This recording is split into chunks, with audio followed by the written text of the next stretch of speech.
Normally chemical bonding में बहुत ही अच्छे अच्छे सवाल आते हैं और अगर आपको अपने नीट 2026 के लिए कुछ बढ़िया परफॉर्मेंस करना है तो फिर ये वीडियो आपके लिए बहुत ही काम की होने वाली है। बस कुछ ही मिनट में आप केमिकल बॉन्डिंग के वो इंपॉर्टेंट क्वेश्चंस कर लोगे जिससे कि आप एटलीस्ट PYQ का जो आइडिया है वो लेकर एग्जाम में जा सकते हो। तो सबसे पहले अगर हम लोग बात करें कि चलो ठीक है, ये तो कहानी हो गई, अब इसके आधार पर अगर हम लोग आगे बढ़ें तो अगला जो सवाल है हमारा पहला जो है वो है क्वेश्चन नंबर 1। नीट 2022 का ये PYQ है, कहता है which of the following species has the highest bond order. Bond order के सवाल पूछे जाते हैं केमिकल बॉन्डिंग में। ऑप्शंस आपके पास अवेलेबल है, O2 है, O2 प्लस है, O2 माइनस है और O2 2 माइनस है। बॉन्ड ऑर्डर निकालने का सिंपल सा ट्रिक ले लीजिए जो यहां पर आपके पास है। O2 के पास कुल मिलाकर 16 इलेक्ट्रॉन होते हैं जिसका बॉन्ड ऑर्डर 2 है। अगर उसका एक इलेक्ट्रॉन घट रहा है यानी उसके पास अगर 15 इलेक्ट्रॉन है तो उसका आपका उस हिसाब से 2.5 हो जा रहा है, और जब उसका एक इलेक्ट्रॉन बढ़ रहा है यानी 17 हो जा रहा है तो 1.5 हो जाएगा। अगर और एक बढ़ गया यानी 18 हो गया तो उसका 1 हो गया। आपको बॉन्ड ऑर्डर के लिए एक सिंपल सा ट्रिक जो वीडियो में पहले भी बना चुका हूं, आप एक बार वो वीडियो ट्रिक जरूर देख लीजिए। अगर जनरली देख लीजिए तो इलेक्ट्रॉन अगर रिमूव होगा तो बॉन्ड ऑर्डर बढ़ेगा, अगर इलेक्ट्रॉन हम ऐड करेंगे तो बॉन्ड ऑर्डर घटेगा। इस चीज को ध्यान में रखिए। तो अगर आपके पास O2 का पहले से पता है कि भाई O2 जो है इसका 2 होता है, N2 जो है उसका 3 होता है, अगर इस हिसाब से देखो तो अब उसमें इलेक्ट्रॉन बढ़ा या इलेक्ट्रॉन घटा आपका काम आसान हो जाएगा। बहुत ही रिपीटेड क्वेश्चन है ये, कई बार पूछा गया है और हर साल का ये one of the favourite question रहता है। चलते हैं अगले सवाल पर। अगला सवाल जो है ये है हाइब्रिडाइजेशन का। What is the hybridisation of nitrogen in ammonia. बहुत आसान सवाल है, जैसा आप स्ट्रक्चर देख रहे हो, एक लोन पेयर रहता है नाइट्रोजन के पास और 3 बॉन्डेड एटम्स, तो इसका हाइब्रिडाइजेशन sp3 है। इसको निकालने के लिए भी हम लोगों ने ट्रिक्स पहले भी बनाया हुआ है, आप कहोगे तो मैं दोबारा बता दूंगा, पर याद रखिएगा एक स्टेरिक नंबर होता है, जो भी स्टेरिक नंबर आएगा उसके हिसाब से हम उसके ऑर्बिटल को जोड़ते हैं।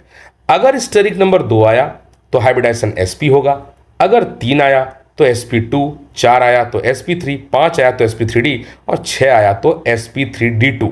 अब ध्यान से समझिए, अगर मैं अमोनिया में जाता हूं तो स्टेरिक नंबर निकालने का तरीका होता है कितने नंबर ऑफ उसके पास सिग्मा बॉन्ड है और कितने नंबर ऑफ लोन पेयर। इसके पास 3 सिग्मा बॉन्ड है तो 3 हमने ले लिया और एक लोन पेयर है वो भी जोड़ दिया, हो गए 4। स्टेरिक नंबर 4 का मतलब हाइब्रिडाइजेशन sp3 हो गया। हाइब्रिडाइजेशन एक फेवरेट क्वेश्चन है जो नीट में पूछता ही पूछता है, तो अगर आप जा रहे हो पेपर देने तो ये क्वेश्चन समझ लो कि आपके लिए फेवरेट है। चलते हैं अगले क्वेश्चन में। अगर अगले क्वेश्चन को देखें तो यहां पर शेप बेस्ड PYQ की बात होगी। जैसे XeF4 जेनॉन टेट्राफ्लोराइड दे दिया, बोला बताइए इसका शेप क्या है। कुछ इंपॉर्टेंट शेप भी बताऊंगा पर इसको समझते हैं। जेनॉन टेट्राफ्लोराइड में अगर आप देखो तो 4 आपके फ्लोरीन है, जेनॉन के आउटर मोस्ट में 8 इलेक्ट्रॉन है क्योंकि ये नोबल गैस है। उसमें से 4 ने बॉन्ड बना लिया, मतलब 2 उसके लोन पेयर रह गए, यानी 4 बॉन्ड पेयर और 2 लोन पेयर। स्टेट नंबर क्या हो गया 6, यानी हाइब्रिडाइजेशन हो गया sp3d2 और इसका जो ज्योमेट्री हो जाएगा वो हो जाएगा ऑक्टाहेड्रल। हालांकि एक्चुअल शेप में जब जाते हैं तो वो स्क्वायर प्लानर होता है। अब देखिए उसके पीछे रीजन क्या है।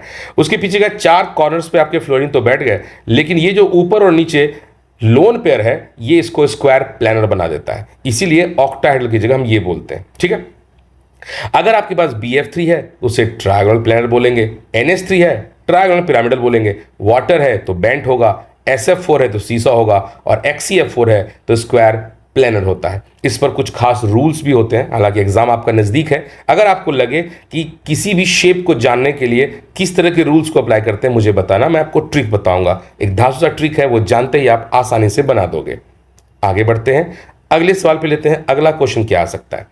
डाइपोल मोमेंट भी एक one of the favourite question है which of the following has dipole moment equal to 0। अब देखिए डाइपोल मोमेंट 0 का मतलब हो गया कंपाउंड आपका नॉन पोलर है। अगर डाइपोल मोमेंट 0 है तो कंपाउंड आपका नॉन पोलर है। अब यहां पर अगर देखें तो अमोनिया, SO2, H2O, BF3, इसमें आंसर BF3 होगा। इसके पीछे रीजन है इक्वली डिस्ट्रीब्यूटेड। अगर आप देखो तो फ्लोरीन इधर से भी इलेक्ट्रॉन खींच रहा है, ये इधर से भी खींच रहा है और ये इधर से भी खींच रहा है, इक्वली चला गया, सिमेट्रिकल स्ट्रक्चर्स हो गए तो इसका डाइपोल मोमेंट 0 चला गया। ट्रायंगुलर पेयर्स का स्ट्रक्चर होता है, 3 बॉन्ड पेयर है, कोई लोन पेयर नहीं है, इसलिए पूरी तरह से सिमेट्री को मेंटेन करता है। डाइपोल मोमेंट के क्वेश्चंस बहुत ज्यादा पूछे जाते हैं। सिमेट्रिकल मॉलिक्यूल होगा तो डायपोल में साइज जीरो रहेगा, जैसे BF3 का जीरो, कार्बन डाइऑक्साइड का भी जीरो, देखिए दोनों तरफ से ऑक्सीजन जा रहा है, CCl4 का भी जीरो, XCF4 का भी जीरो, जितने भी सिमेट्रिकल हैं उन सभी का डायपोलमेंट जीरो होगा, और जिसका भी डायपोलमेंट जीरो होगा समझ जाइए वो कुछ और नहीं बल्कि नॉन पोलर होगा। आगे बढ़ते हैं, अगले सवाल में चलते हैं।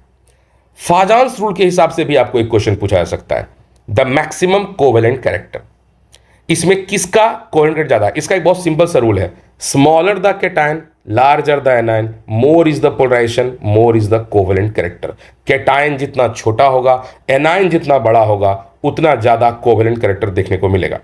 फाजान्स रूल के हिसाब से small size of cation large size of anion more polarisation, याद रखिएगा जितना ज्यादा एनायन बड़ा होगा और जितना छोटा कैटायन होगा उतना ज्यादा कोवेलेंट। अब LiCl NaCl KCl CSL में लिथियम सबसे छोटा है इसलिए मैक्सिमम कोवेलेंट कैरेक्टर इसमें देखा गया, CSCl सबसे बड़ा है इसलिए मिनिमम कोवेलेंट कैरेक्टर है, यानी वो ज्यादा आयनिक है। तो यहां पर आंसर क्या हो जाएगा हमारा, जाहिर सी बात है LiCl हमारा आंसर हो जाएगा।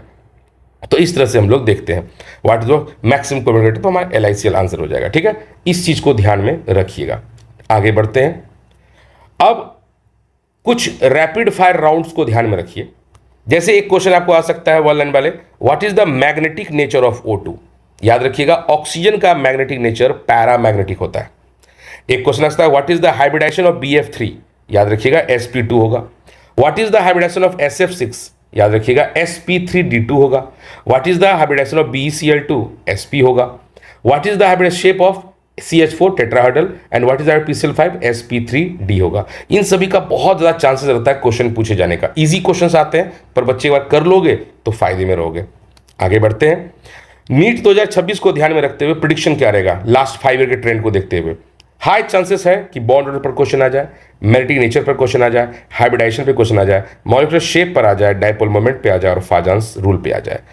लास्ट 5 ईयर का ट्रेंड यही है, 3 से 4 क्वेश्चन इन्हीं सब टॉपिक्स के आधार पर आपसे पूछे जा सकते हैं। उम्मीद करता हूं ये वीडियो आपको समझ में आया होगा, पसंद भी आया होगा। अगर ऐसे और वीडियो चाहिए या कोई हेल्प चाहिए तो कमेंट कीजिएगा, और अगर चैनल पर नए हैं तो प्लीज़ इसे सब्सक्राइब कीजिएगा। Thank you.